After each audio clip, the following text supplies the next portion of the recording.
ஞானானந்தமயம் தேவம் நிர்மலஸ்படிகாகிருதியும் ஆதாரம் சர்வ வித்யானாம் ஹயக்ரீவம் உபாஸ்மகே. நேயர்கள் அனைவருக்கும் அஸ்ட்ரோ KS ஐயங்காரின் பணிவான நமஸ்காரம். 2026 புது வருட ஆங்கில புத்தாண்டு பலன்கள். முதல்ல எல்லோருக்கும் என்னுடைய ஆங்கில புத்தாண்டு நல்வாழ்த்துக்கள். என்னுடைய சப்ஸ்கிரைபர்ஸ், என்னை ஃபாலோ பண்ணுறவங்க எல்லாருக்குமே உங்களுக்கு வாழ்த்துக்கள். சரி, இந்த 2026 புது வருஷம், எதனால் நம்ம இதை புது வருஷம்னு சொல்கிறோம் அப்படின்னா, ஃபினான்ஷியல் நியூ இயர் அப்படின்னு சொல்லக்கூடியது, அதாவது உலகம் மொத்தமே கடைபிடிக்கக்கூடிய கேலண்டர் இயர்னு சொல்லக்கூடிய 2026 வருடம் ஜனவரி மாதம் 1ஆம் தேதி அதிகாலை 00 hours அப்படின்னு சொல்லக்கூடிய விஷயத்தை இந்த வருஷம் மார்கழி மாதம் 16ஆம் தேதி பிறகுறது. இந்த வருஷம் பார்த்தாலேயானால் நட்சத்திரம்னு பார்க்கும்போது ரோகிணி 1ஆம் பாதம், ரோகிணி நட்சத்திரத்தில் சந்திரன் உச்சம் பெற்ற நிலையில் பிறக்கக்கூடிய காலகட்டமாக அமைகிறது. இந்த வருஷத்தினுடைய பலன்கள் எப்படி இருக்கும் அப்படின்றது ஒரு ராசியாகவும் பார்க்கலாம், பொதுவான பலன்களையும் கொஞ்சம் பார்க்கலாம். முதல்ல இந்த வருஷத்தினுடைய கோல்சாரம் என்னென்ன மாற்றங்கள் வருது அப்படின்றத முதல்ல பார்ப்போம். இந்த வருஷத்தில் காலபுருஷ தத்துவத்தின் 2வது ராசியான ரிஷபத்தில் சந்திரன் உச்சம் பெற்று இருக்கார், மிதுனத்தில் குரு வக்ரம், சிம்மத்தில் கேது.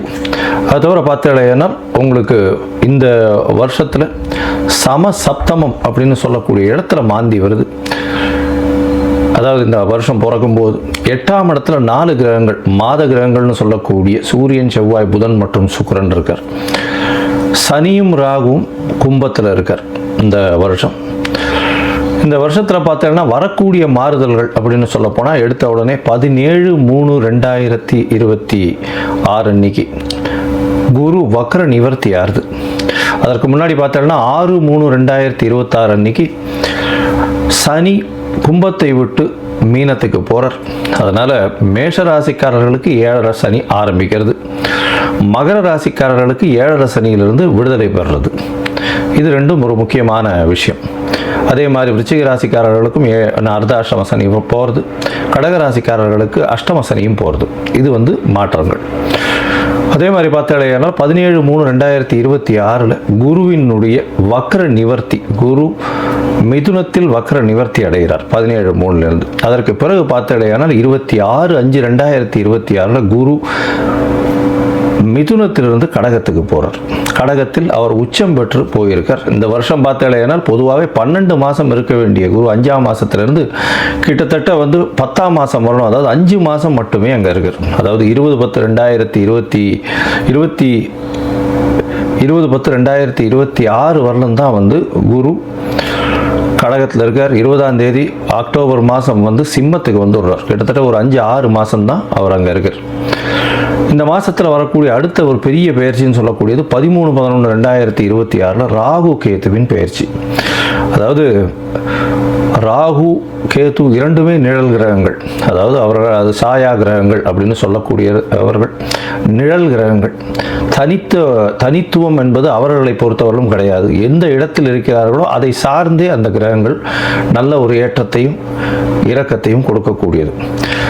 இந்த வாட்டி பார்த்தாலேயானால் கும்பத்திலிருந்து மகரத்திற்கு ராகுவும், கேது சிம்மத்திலிருந்து கடகத்திற்கும் செல்றாங்க. அதாவது 13/11/2024 ஒரு 1.5 மாதம் முன்னாடி, இந்த வருஷத்தினுடைய கடைசி நாளில், கடைசி காலத்தில். சரி, இந்த மாதத்தில் என்னென்ன மாற்றங்கள் இருக்குது, இந்த வருஷத்தில் எப்படி இருக்கும், பொதுவாகவே என்னென்ன விஷயங்கள் நடக்க போகிறது அப்படின்றதையும் பார்க்கலாம். இந்த வருஷத்தில் பார்த்தாலேயானால் வருஷம் பிறக்கும்போது கன்னியா லக்னத்தில் இருக்குது. 10ஆம் இடத்துல அதாவது குரு இருக்கார், பரிவர்த்தனை யோகத்தில் இருக்கார். குருவும் புதனும் பரிவர்த்தனை யோகம், 4-10 பரிவர்த்தனை மிகப்பெரிய ஏற்றம். இந்த வருஷத்தில் பார்த்தோம்னா நம்மளுக்கு பொதுவான பலன்கள் அப்படின்னு பார்க்கும்பொழுது தொழில் அபரிமிதமாக இருக்கும். அதுவும் கணக்கு தொழில்கள், ஷேர் மார்க்கெட் 85 95 வரலும் 95,000 பாயிண்ட்ஸ் வரலும் போகக்கூடியது நிச்சயமாக உண்டு. போன வருஷம், அதாவது 2025 நான் சொல்லியிருந்தேன், டிசம்பர் மாதத்துக்குள்ளே 85,000 பாயிண்ட் தாண்டக்கூடிய வாய்ப்புகள் அதிகம் அப்படின்னு சொல்லியிருந்தேன். ஏன்னா புதன் ரொம்ப ஸ்ட்ராங்காக இருந்ததுனால இந்த வருஷம் ஒரு 10,000 பாயிண்ட் வரலும் நிச்சயமாக மாற்றங்கள் ஏற்படுத்தும். 95,000 பாயிண்ட்லேருந்து 1,00,000 பாயிண்ட் வரலும் சென்செக்ஸ் வரக்கூடிய வாய்ப்புகள் நிச்சயமாக உண்டு. ஷேர் மார்க்கெட்டினுடைய இது ரொம்ப இன்க்ரீஸ் ஆகக்கூடிய வாய்ப்பு உண்டு. கணிதம் சார்ந்த துறைகள் எல்லாமே பலப்படும். அதை தவிர வந்து அனலிட்டிக்கல் லேப்ஸ் எல்லாமே வந்து ரொம்ப அதிகமாக இருக்கும். அதை தவிர இந்த அக்கௌண்டிங் ஆப்ஸ் எல்லாம் வந்து நிறைய ஏறும். சார்ட்டர்ட் அக்கௌண்டன்ஸுக்கு டிமாண்ட்ஸ் ரொம்ப அதிகமாகும். அதிகமான சார்ட்டர்ட் அக்கௌண்டன்ஸ் அவைலபிளாக இருப்பாங்க. அதை தவிர பார்த்தாலேயானால் பண வரவிற்கு பஞ்சம் இருக்காது. ஏன்னா கேந்திரத்தில் 4ஆம் இடத்துல வந்து திக்பலம் பெற்று சுக்கிரன் இருக்கிறது பெரிய விசேஷம். இதன் மூலியமாக ஆட்சியில் இருப்பதாக எடுத்துக்கொள்ளணும். அதனால் வந்து பண வரவிற்கு பஞ்சம் இருக்காது. எடுத்த காரியங்கள் எல்லாமே நிறைவேறும். இந்த வாட்டி பணப்புழக்கம் கொஞ்சம் அதிகமாகவே இருக்கக்கூடிய காலகட்டம்.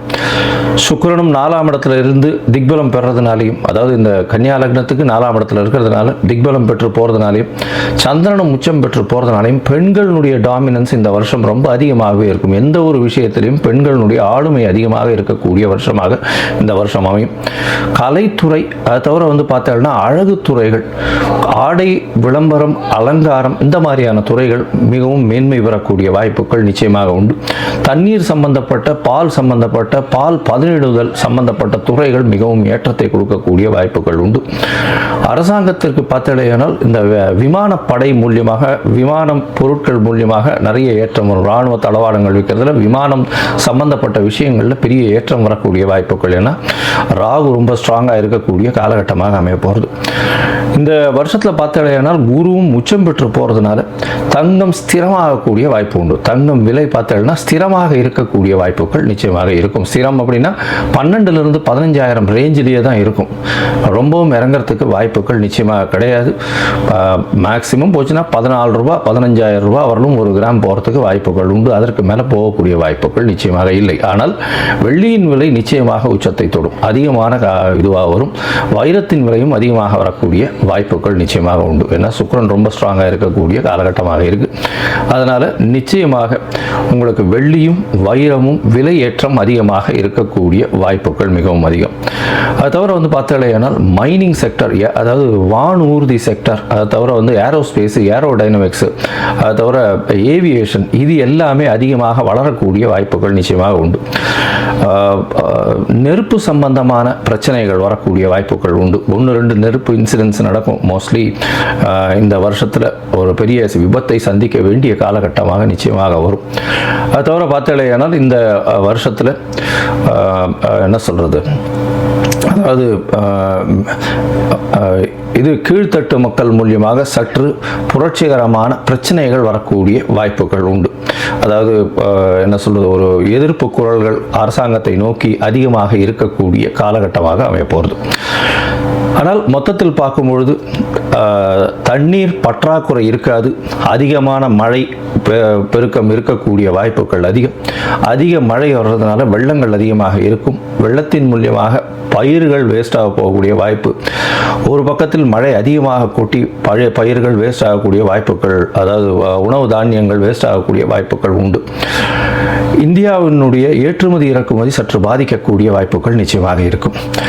இந்த வருஷம் பார்த்தாலேயானால் ஏற்றமான காலம். இந்திய மக்கள் அனைவருக்குமே நல்ல ஒரு ஏற்றமான காலமாக அமைய போகிறது. நல்ல ஒரு பண வரவும் இருக்கும், பணம் பரிவர்த்தனையும் அதிகமாக இருக்கும், பண ரொட்டேஷன்ஸ் அதிகமாக இருக்கும், கையில் பணப்புழக்கமும் அதிகமாக இருக்கக்கூடிய காலகட்டமாக அமைய போகிறது.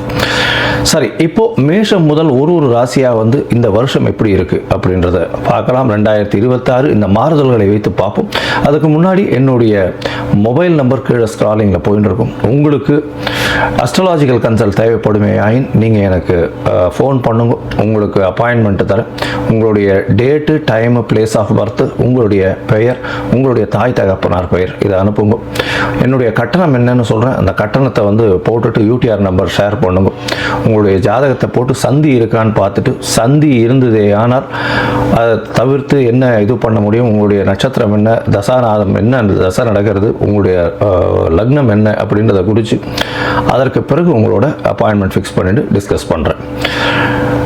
பொதுவாகவே என்கிட்ட வர்ற ஜாதகத்தில் 50 வயசு 60 வயசில் இருக்கிற வாழ்க்கெல்லாம் வந்து நட்சத்திரம் சந்தியில் வர்றதுனாலையும் லக்ன சந்தியில் வர்றதுனாலையும் அவள் இருக்கக்கூடிய லக்னம் வந்து ரிஷப லக்னம் நினச்சிட்டு இருப்பா. ஆனால் மிருகசீரிஷம் 3ஆம் பாதத்தில் இருக்கும், மிதுன லக்னத்தில் இருப்பாள்.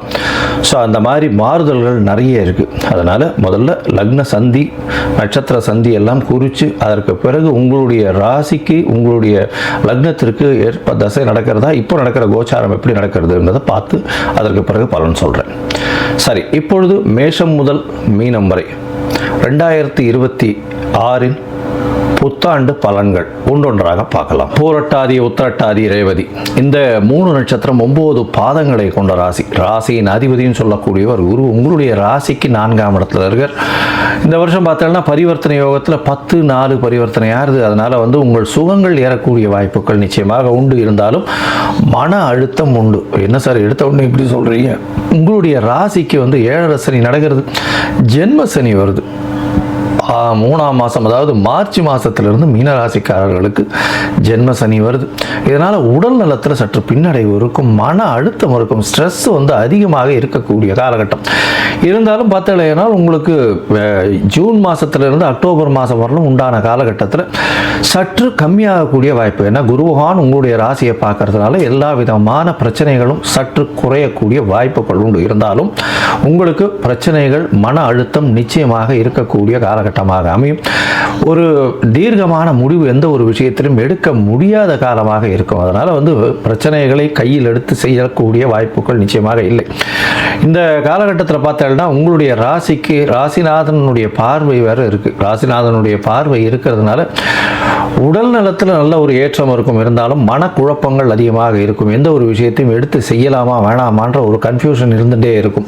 தொழிலில் சற்று பின்னடைவு இருக்கக்கூடிய வாய்ப்புகள் நிச்சயமாக இருக்கும். புதிய வேலை அமையும். ஏன்னா 6ஆம் இடத்துல குரு பகவான் போகிறார். அந்த காலகட்டத்தில் புதிய வேலை அமையும், புதிய கடன் அமையும். அதுவும் தங்கம், வெள்ளி இந்த மாதிரியான விஷயங்களில் கொஞ்சம் கடன் படக்கூடிய வாய்ப்புகள் நிச்சயமாக இருக்குது. அதாவது அதை வாங்கிட்டு கட்டுற மாதிரி அந்த மாதிரியான விஷயங்கள் இல்லை, அடகு வைக்கக்கூடிய வாய்ப்புகள் நிச்சயமாக இருக்கும். புதிய வேலை கிடைக்கக்கூடிய காலகட்டமாக அமைப்போகிறது. உங்களுடைய ராசிக்கு பார்த்தலையானால், அதாவது சனி பகவான் உங்களுடைய ராசியில் வர்றதுனால கண்டிப்பாக நீங்கள் எடுக்கக்கூடிய முயற்சிகளில் சற்று பின்னடைவு இருக்கக்கூடிய வாய்ப்பு இருக்கும். அது தவிர உங்களுடைய ராசிக்கு மே மாதத்திலிருந்து சனி பகவான் உங்களுடைய ராசியிலே இருக்கிறதுனால உடல் நிலையில் பின்னடைவு இருக்கக்கூடிய வாய்ப்பு. ஏன்னா உங்களுக்கு 7 சனியில் ஜென்ம சனி நடக்கிறது. இந்த காலகட்டத்தில் உடல்நிலையில் பின்னடைவு இருக்கக்கூடிய வாய்ப்புகள் நிச்சயமாக இருக்கும். இதை தவிர பார்க்கும்பொழுது உங்களுடைய ராசிக்கு 6ஆம் இடத்துல குரு பகவான் போகிறதுனால புதிய கடன் ஏற்படக்கூடிய வாய்ப்புகள் நிச்சயமாக இருக்கும். வேலை நிமித்தமாக வெளிநாடு வெளியூர் போகக்கூடிய வாய்ப்பு, ஷார்ட் ட்ரிப் போயிட்டு வரக்கூடிய வாய்ப்பு, உடம்புல இந்த சுகர் இருக்கக்கூடிய வாய்ப்புகள் நிச்சயமாக இருக்கும். அதுவும் இந்த ப்ரொஃபஸர்ஸு, அது தவிர இந்த இது சொல்லிக் கொடுக்குறவங்க, ஆசிரியர் பெருமக்கள், இந்த மாதிரியான டீச்சிங் ப்ரொஃபஷனில் இருக்கிறவங்க, இவங்களுக்கெல்லாம் சற்று பின்னடைவை ஏற்படுத்தக்கூடிய காலகட்டமாக அமைய போகிறது. அது தவிர இந்த தேங்காய், தென்னை மரம் அந்த மாதிரியான விஷயங்கள் வியாபாரம் பண்ணுறவங்க, தோப்பு வச்சிருக்கிறவங்க, அவங்களுக்கு பின்னடைவு இருக்கும். இந்த மீனராசிக்காரர்கள் தென்னந்தோப்பு அதெல்லாம் வச்சுருக்காங்கன்னா கண்டிப்பாக பின்னடைவு ஏற்படக்கூடிய வாய்ப்புகள் நிச்சயமாக இருக்கும். இந்த காலகட்டத்தில் பார்த்தோம்னா உங்களுடைய ராசிக்கு 11ஆம் இடத்துல ராகு பகவான் போகிறார், 5ஆம் இடத்துல கேது பகவான் வரார். எப்போ அப்படின்னா 11ஆம் மாதம், அதாவது நவம்பர் மாதம் 2026 வர்றார். அந்த காலகட்டம் உங்களுக்கு ஒரு பெரிய ஏற்றத்தை கொடுக்கும். ஏன்னா 11ல் ராகு அபரிமிதமான பணத்தை கொடுப்பார். அபரிமிதமாக கொடுப்பார். ஆனால் உடல் நலத்தில் சற்று பின்னடைவை கொடுத்துருவார். ஏன்னா அவருடைய பார்வையும் உங்களுடைய ராசியில் உலருது. சனி பகவான் வேறு இருக்கார். அதனால் உடல் நலத்தில் ரொம்ப ஜாக்கிரதையாக இருக்கும். ஏற்கனவே உங்களுக்கு இந்த டயபெட்டிஸ், கொலஸ்ட்ரால் இதெல்லாம் இருந்தது. ஆனால் கண்டிப்பாக மருத்துவரை அணுகி மருத்துவர் சொல்லக்கூடிய விஷயங்களை ஃபாலோ பண்ணுறது ரொம்பவுமே நல்லது. ஏன்னா நிச்சயமாக பிரச்சனைகள் உருவாகக்கூடிய காலகட்டமாக இருக்கிறதுனாலையும், மன அழுத்தம் அதிகமாக இருக்கிறதுனாலையும், எந்த ஒரு விஷயத்திலையும் நீங்கள் தீர்க்கமான ஒரு முடிவு எடுக்க முடியாத காலகட்டமாக இருக்கிறதுனாலையும் பொறுமையாக இருக்கிறது ரொம்பவுமே நல்லது. சரி, மொத்தத்தில் பார்க்கும்பொழுது இந்த மீனராசிக்காரர்களுக்கு இந்த வருஷம் ஒரு சுமாரான வருஷமாக தான் இருக்கும். ஏன்னா உங்களுடைய ராசியிலேயே சனி பகவான் இருக்கிறது அந்த அளவு விசேஷத்தை கொடுக்காது. பணம் வரும், ஆனால் உடல்நிலை பின்னடைவு ஏற்படும். எடுத்துக்கொண்ட விஷயங்களில் நீங்கள் தீர்க்கமான முடிவை எடுக்க முடியாத அளவுக்கு இருக்கும். உங்களுடைய ராசிக்கு பார்த்தீங்கன்னா குழந்தை பிராப்தி ஏற்படக்கூடிய பாக்கியம் நிச்சயமாக உண்டு. ஏன்னா 5ஆம் இடத்துல குரு பகவான் ராசிநாதனே இருக்கார். நிச்சயமாக குழந்தை பிராப்தி ஏற்படும். இருந்தாலும் குழந்தை பாக்கியம் அக்டோபர் நவம்பருக்குள்ள ஆகணும். அதுக்கப்புறம் கேத்து வர்றதுனால அந்த காலகட்டத்தில் அபாஷனம் ஆகக்கூடிய வாய்ப்புகள் நிச்சயமாக இருக்கும். ஏன்னா 5ஆம் இடத்துல கேத்து பகவான் இருக்கார், சுபர்கள் பார்வை இல்லாமல் இருக்கு. அதனால அந்த இடத்துல இருக்கும்பொழுது அந்த விசேஷங்கள் பிரச்சனைகளை கொண்டு போய் முடிக்கக்கூடிய வாய்ப்பு, குழந்தைகள் மூலியமாக பிரச்சனைகள் வரக்கூடிய வாய்ப்புகள் இந்த மீனராசிக்காரர்களுக்கு உண்டு. பண வரவில் அபரிமிதமாக இருக்கும். மூத்த சகோதர சகோதரிகளோடு சற்று பிணக்கு ஏற்படக்கூடிய வாய்ப்புகள் நிச்சயமாக உண்டு. வெளிநாடு வெளியூர் போயிட்டு வரக்கூடிய காலகட்டமாக அமையும். வெளிநாட்டுக்கு போய் சம்பாதிக்கக்கூடிய வாய்ப்புகள் நிச்சயமாக இருக்கும். அது தவிர பார்த்தீங்கன்னா வியாபாரத்தில் பெரிய ஏற்றம் கிடைக்கக்கூடிய காலகட்டமாக அமையும். உங்களுடைய ராசிக்கு பார்க்கும்பொழுது இந்த காலகட்டத்தில் தந்தையின் உடல்நிலையில் சற்று ஏற்றம் இருக்கக்கூடிய வாய்ப்பு. உங்களுக்கு கவர்மெண்ட் ஜாப் பார்த்துட்டு இருந்தீங்கன்னா அந்த காலகட்டத்தில் கவர்மெண்ட் கான்ட்ராக்ட், கவர்மெண்ட் ஜாப்ஸ் கிடைக்கக்கூடிய வாய்ப்பு. அதை தவிர புதிய கடன் அமையக்கூடிய வாய்ப்புகள் இந்த வருஷத்தில் இருக்குது. இந்த காலகட்டத்தில் நீங்கள் அவசியமாக இந்த தேய்பிறை அஷ்டமி அதில் கால பைரவரை வழிபட்டுட்டு வாங்கும். தேய்பிறை அஷ்டமி கால பைரவருக்கு மிக சிறந்த நாள். கால பைரவர் எங்கே இருப்பார் அப்படின்னா சிவன் கோவிலில் வடகிழக்கு மூலையில் இருப்பார். அவர் தான் அந்த கோவிலை பார்த்துக்கிறதா சொல்கிறார். அதனால் கால பைரவருக்கு தேய்பிறை அஷ்டமி மிகவும் சிறந்த ஒரு நாள். ஏன்னா சனி பகவானுடைய உங்களுடைய ராசியிலேயே உட்கார்ந்து நல்ல சுபர்கள் பார்வை இல்லாமல் இருக்கக்கூடிய காலகட்டம்ன்றதுனால இதை பாருங்க, பண்ணுங்க. அதை தவிர நீல கலர் வஸ்திரம் வாங்கி தானம் கொடுங்க. அது ஒரு பெரிய ஏற்றத்தை கொடுக்கக்கூடிய காலகட்டமாக இருக்கும். முடிஞ்சதுன்னா சதுர்த்தி தேங்காய் உடைச்சுட்டே வாங்கும். அருகில் இருக்கக்கூடிய விநாயகர் கோயிலில் உங்களுக்கு எல்லா விதமான ஏற்றங்களும் மாற்றங்களும் இந்த 2026 கிடைக்கும்.